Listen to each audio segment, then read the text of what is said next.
Hello friends, good evening. Welcome back to our channel and welcome back to our new tip. আশা করি তোমরা সবাই খুব ভালো আছো, সুস্থ আছো, আর তোমাদের আশীর্বাদে ভালোবাসায় আমরাও খুব ভালো আছি। তো সারাদিন অনেক ব্যস্ততার জন্য সকাল থেকে আর ব্লগ করা হয়ে ওঠেনি। তো এখন বাজে সন্ধ্যে 7টা, আর আজকের ব্লগটা এখন থেকেই শুরু করছি। তো আমরা গিয়েছিলাম একটু মার্কেটে, আর মার্কেট থেকে ফিরে হঠাৎ করে আমাদের প্ল্যান হয় যে আমরা বিরিয়ানি বানাবো। তাই এদিকে দেখো, দেরি না করে ফ্রেশ ট্রেশ হয়ে আমরা বিরিয়ানি বানাতে শুরু করে দিয়েছি, আমি আর আমার ফ্রেন্ড দুজনে মিলে। তো এদিকে আমি বিরিয়ানির জন্য ভাতটা সেদ্ধ হতে দিয়েছি, আর এদিকে পেঁয়াজের বেরেস্তা বানানো হচ্ছে। পেঁয়াজ কুচি করে রাখা আছে চিকেনটা রান্না করার জন্য, আলু সেদ্ধ করে নিয়েছি, চিকেনটা ম্যারিনেট করে নিয়েছি, আর যেসব মশলা লাগে বিরিয়ানির জন্য সেই মশলাটা পেস্ট করে রেখেছি, আর ডিমও সেদ্ধ করে নিয়েছি। আর তার সাথে এদিকে দুধ, গোলাপ জল, কেওড়া জল, মিঠা আতর, ফুড কালার আর কেশর মিশিয়ে রেখে দিয়েছি বাটিতে, অর্ধেক বাটি। তো চলো, এখন আমাদের বিরিয়ানি বানানোর প্রসেসিং চলছে। কতক্ষণে কি শেষ করতে পারবো মানে কমপ্লিট করতে পারবো জানি না। তো সবকিছু রেডি করে নিয়ে আমি এখন বসে পড়েছি বিরিয়ানির লেয়ারগুলো তৈরি করার জন্য। তো অনেকটা যেহেতু বিরিয়ানি হচ্ছে, আমরা 7জন আছি, তো সেই জন্য আর কি আমাদের বিরিয়ানির মানে রাইসটা যেটা সেটা অনেকটাই বেশি ছিল, তাই একটা ওড়নার মধ্যে আমরা ঢেলে নিয়েছিলাম। তো চলো এখন লেয়ারগুলো আমি তো ঝটপট করে তৈরি করে নিই।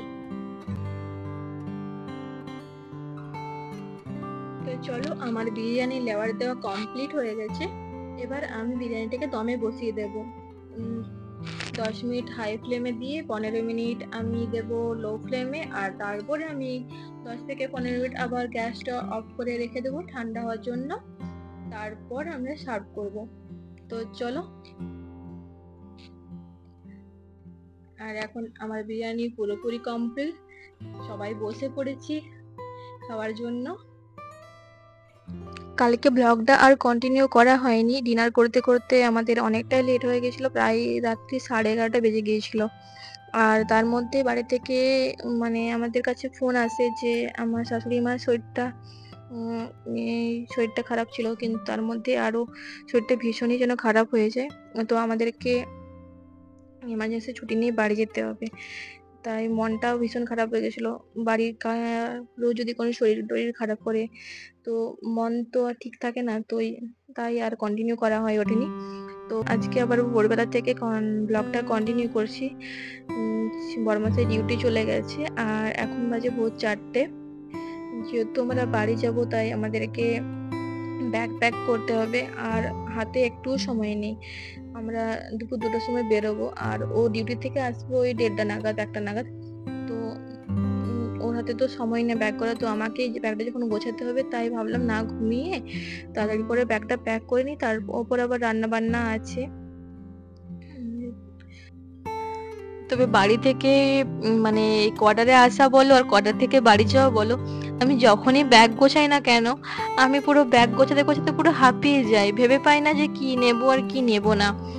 সে যখনই আমি যাই বা যখনই আমি আসি, এটা আমার সাথে হয়ে থাকে, জানি না কেন। তো দেখো, পুরো ঘরে আমার জিনিসপত্রগুলো কেমন ছড়িয়ে ছিটিয়ে আছে।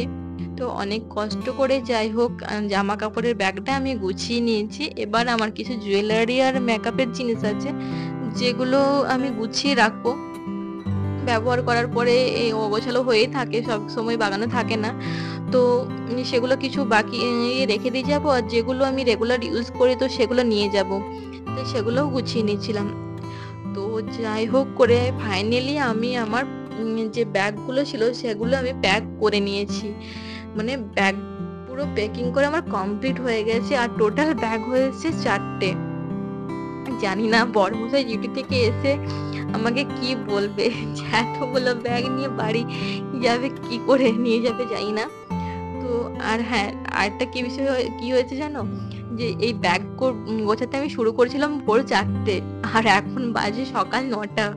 মানে কতটা টাইম লেগেছে, মানে আমি বুঝতে পারছি না যে টাইমটা কিভাবে কেটে গেল। ব্যাগ গোছাতে যে এতটা সময় লাগে, সেটা ভেবে আমি আবার যেন হতাশ হয়ে যাচ্ছি, যে এতটা সময় যদি আমার ব্যাগ গোছাতে লাগে, তাহলে আমি বাকি কাজগুলো কখনো সারবো। তো চলো, কি আর করব, ব্যাগ তো গোছানো হয়ে গেছে। তো চলো আজকের ব্লগটা আমি এখানেই শেষ করছি। ভিডিওটা ভালো লাগলে অবশ্যই like, comment, share and subscribe করতে ভুলবেন না। সবাই খুব ভালো থেকো, সুস্থ থেকো। আবার দেখা হবে অন্য কোনো ব্লগে। Thank you. Bye by.